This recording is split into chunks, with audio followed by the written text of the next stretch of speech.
This Lelland Top video is sponsored by Windsor. Download the app now and win cash daily. घर बैठे bore हो रहे हो तो अपना गेम खेल लीजिए भारत के best gaming platform WinZO app पे।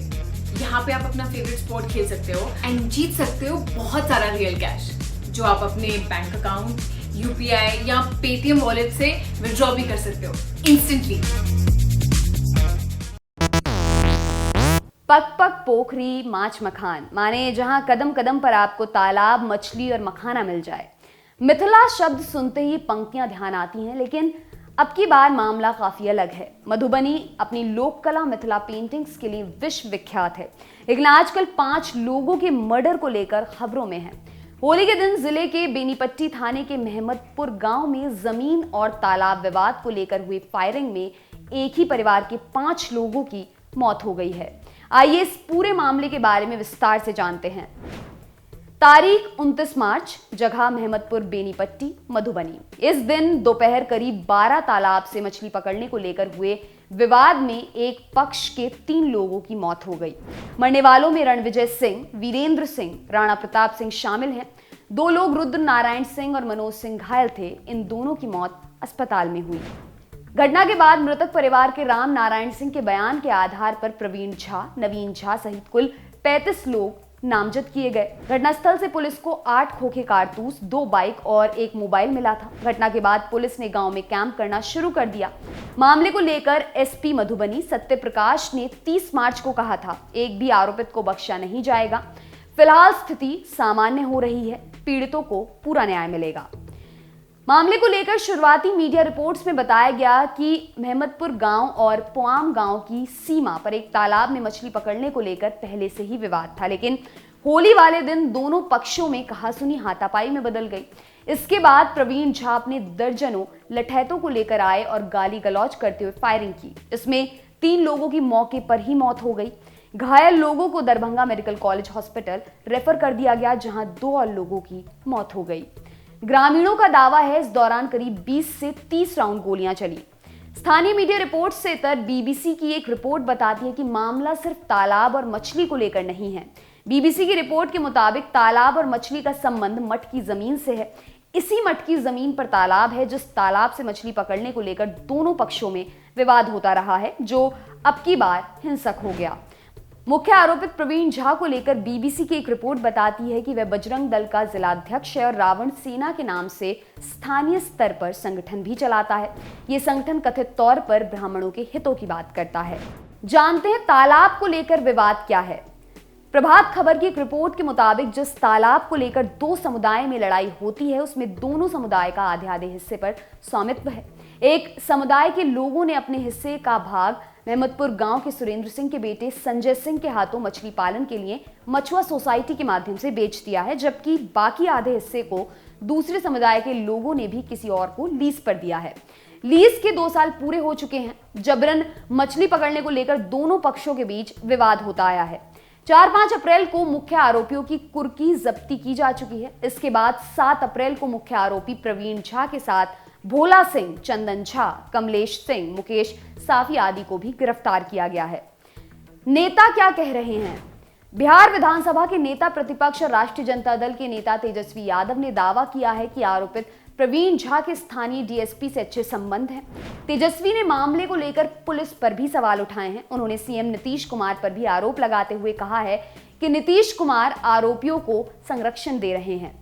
6 अप्रैल को तेजस्वी यादव पीड़ित परिवार से मिलने पहुंचे थे। उन्होंने ट्वीट कर कहा कि दुर्भाग्य है कि मधुबनी नरसंहार पर मुख्यमंत्री जी ने कोई शोक संवेदना और खेद तक प्रकट नहीं किया।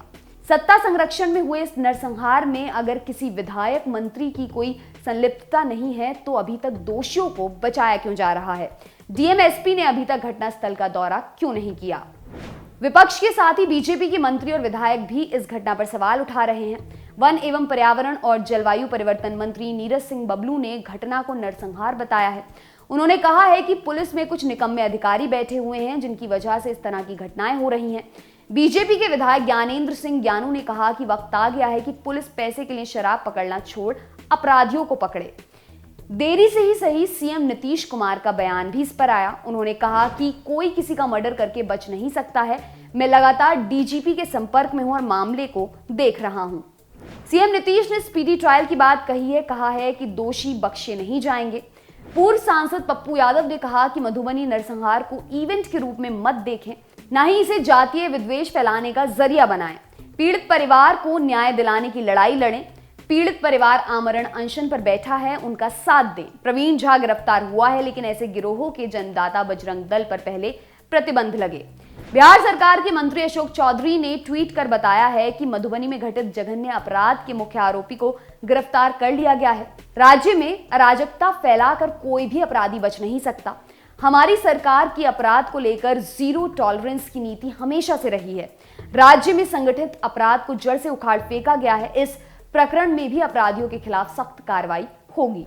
इस हत्याकांड में पूर्व मंत्री और बेनीपट्टी भाजपा विधायक विनोद नारायण झा पर भी आरोप लग रहे हैं कि उनकी आरोपियों के साथ साठगांठ है और वे उनकी मदद कर रहे हैं। मामले को लेकर विनोद नारायण झा ने आज तक से कहा कि महमदपुर गांव हरलाखी विधानसभा क्षेत्र तहत आता है, बेनीपट्टी के नहीं। ये मेरे विधानसभा क्षेत्र का मामला नहीं है। उन्होंने बताया कि मेरी निजी जिंदगी में दिक्कतें बढ़ी हुई हैं। मेरे दामाद का इलाज आईसीयू में चल रहा है और इसी कारण से मैं पीड़ित परिवारों से नहीं मिल पा रहा हूं। इस हत्याकांड में जो भी दोषी हैं उन्हें फांसी की सजा मिलनी चाहिए ताकि ऐसी घटना दोबारा न होने पाए। जानते हैं कि पीड़ित परिवारों का क्या कहना है। मृतक के परिजन अनशन पर बैठे हुए हैं। इन लोगों की मांग है कि जल्द से जल्द दोषियों पर कार्रवाई की जाए। लोगों का कहना है कि घटना में लापरवाही बरतने और भेदभावपूर्ण कार्रवाई करने को लेकर स्थानीय एसएचओ को 7 दिनों में सस्पेंड कर खानापूर्ति की जा रही है। पीड़ितों की मांग है कि मामले की जांच सीबीआई से कराई जाए, डीएम और एसपी पर कार्रवाई की जाए, साथ ही पीड़ित परिवारों को मुआवजा और नौकरी भी दी जाए। आज तक ने इस मामले की पड़ताल भी की है। पड़ताल में पता चला है कि इस गांव में साल 1993 में भी ऐसी ही एक घटना हुई थी। दावा है कि तब अभी के हत्याकांड में जान गंवाने वाले रुद्र नारायण के पिता का मर्डर कर दिया गया था। इसके बदले में अभी के हत्याकांड में अपने 3 बेटों को खोने वाले बीएसएफ में रहे सुरेंद्र सिंह ने गांव के 3 लोगों की हत्या कर दी थी, जो मामला अभी भी कोर्ट में लंबित है। हालांकि सुरेंद्र सिंह ने किसी भी पुरानी रंजिश से इंकार किया है और दावा किया कि 28 साल पहले हुए हत्याकांड का अभी हुए हत्याकांड से कोई कनेक्शन नहीं है। सुरेंद्र सिंह ने आरोप लगाया कि पुलिस और राजनेताओं की मिलीभगत से घटना हुई है। उन्होंने ये भी बताया कि छठ के वक्त आरोपी उनके तालाब से मछलियां चोरी कर रहे थे। जब उनके बेटे यानी कि संजय सिंह ने उन्हें रोका तो उसकी टांग काट दी गई। उन्होंने आगे बताया कि मामले को लेकर एफआईआर हुई थी, लेकिन दरोगा और डीएसपी ने मिलकर सफाया कर दिया और उनके बेटे को SC/ST एक्ट के तहत जेल भेज दिया। महंत रुद्र नारायण, जिन्होंने इस हत्याकांड में अपनी जान गंवाई है, 28 साल पहले इनके पिताजी की भी हत्या कर दी गई थी। रुद्र नारायण के भाई सूर्य नारायण ने 28 साल पहले हुई उनके पिता की हत्या और अभी हुए हत्याकांड के बीच कनेक्शन को लेकर कुछ साफ साफ नहीं बताया।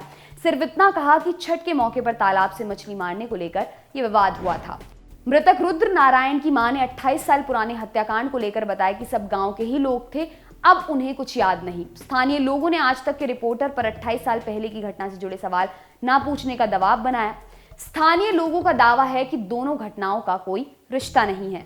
मृतक राणा प्रताप की बेटियों ने भी किसी भी तरह की पुरानी लड़ाई से इनकार किया। उनकी मांग है कि दोषियों को फांसी की सजा मिले।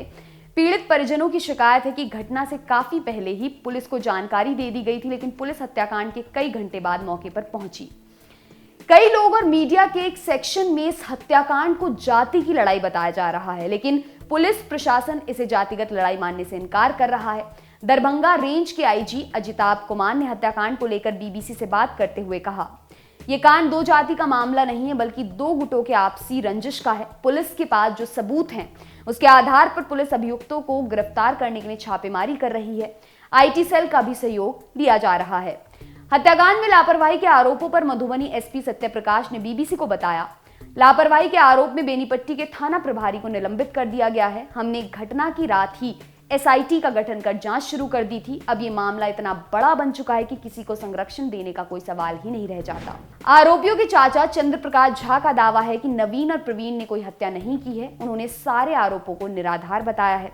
उन्होंने बताया कि प्रवीण झा मुखिया का चुनाव भी लड़ने वाला था, इसी कारण से उसे फंसाया गया है।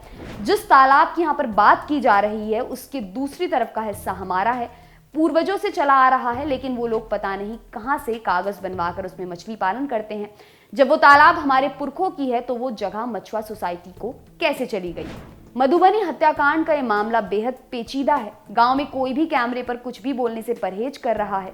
पीड़ित परिवार और आरोपियों के परिजनों ने आज तक से बातचीत में एक बार भी किसी तरह के जातीय संघर्ष का जिक्र नहीं किया। हालांकि उनकी बातचीत से आपसी रंजिश और वर्चस्व की लड़ाई साफ झलकती है। स्थानीय लोगों के मुताबिक दोनों ही पक्षों के लोग आपराधिक छवि के रहे हैं। आपके लिए खबर लिखी है हमारे साथी आदित्य ने। मेरा नाम है दिव्यांशी। देखते रहिए दी लल्लन टॉप। शुक्रिया।